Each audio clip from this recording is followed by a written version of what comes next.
Dari Anas bin Malik radhiyallahu an, dia telah berkata, pada suatu ketika ada seorang laki-laki dari kalangan sahabat Ansor datang menghadap kepada Nabi Muhammad SAW. Seraya meminta sesuatu kepada beliau. Lalu Rasulullah SAW bersabda, adakah di rumahmu memiliki sesuatu? Jawab lelaki itu, ya, kami memiliki kain tis yang sebagian kami pakai dan sebagian yang lain kami bentangkan, dan memiliki sebuah gelas yang kami gunakan untuk minum. Rasulullah SAW pun bersabda, datangkanlah kepadaku kedua harta milikmu itu. Lalu lelaki itu membawa harta kekayaannya menghadap Rasulullah SAW, hingga kemudian beliau mengambilnya seraya bersabda, siapakah yang bersedia membeli kedua benda ini? Lalu ada seorang laki-laki menjawab, aku bersedia membeli dengan harga 1 dirham.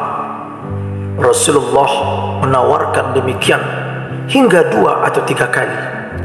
Lalu ada seorang lelaki yang menjawab, aku bersedia membeli dengan harga 2 dirham, dan uangnya diberikan kepada lelaki Ansor yang memiliki barang tersebut seraya bersabda, belilah makanan dengan salah 1 dirham ini, lalu berikanlah kepada keluargamu, dan belilah kapak dengan dirham yang satunya lagi, lalu bawalah kepadaku.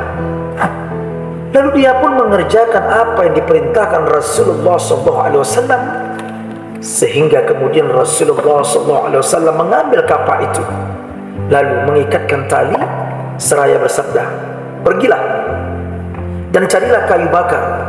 Aku tidak ingin melihatmu selama 15 hari. Lelaki Ansor itu pun kemudian bekerja mencari kayu bakar, kemudian dijual. Setelah itu kemudian dia menghadap Rasulullah SAW dengan mengantongi hasil sebanyak 10 dirham. Rasulullah SAW pun kemudian bersabda kepadanya, belilah makanan dengan sebagian dirhammu, dan sebagian yang lain belikanlah baju. Selanjutnya Rasulullah SAW bersabda, ini adalah lebih baik bagimu daripada kamu datang untuk meminta-minta, sebab meminta-minta itu akan menjadi setitik noda di wajahmu pada hari kiamat nanti. Sesungguhnya meminta-minta adalah tidak baik, kecuali bagi orang fakir yang tertimpa bencana, atau bagi orang yang banyak hutang hingga sangat berat bebannya, atau bagi orang yang harus membayar denda yang sangat memilukan. Sahabat-sahabatku rahimakumullah, hadis ini riwayatkan oleh Ibnu Majah, mengajarkan kepada kita bahwa Rasulullah SAW telah memberikan pendidikan kepada salah seorang sahabat agar rajin bekerja, tidak hanya suka meminta-minta, sebab meminta-minta adalah termasuk akhlak tercela bagi seorang muslim. Bekerja mencari kayu bakar kemudian dijual adalah lebih terhormat daripada meminta-minta kepada orang lain, sekalipun hasilnya lebih sedikit bila dibandingkan dengan meminta-minta. Namun bekerja dengan memeras keringat adalah lebih mulia dalam pandangan agama maupun dalam pandangan sama manusia. Kemudian itu, setiap muslim harus mampu mencari lapangan kerja hingga dapat menghasilkan sesuatu yang halal.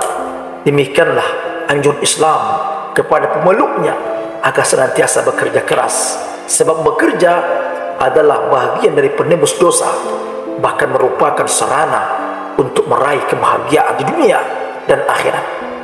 Tidak ada alasan lagi bagi seorang muslim untuk bermalas-malasan, bertopang dagu, mengharapkan belas kasih orang lain.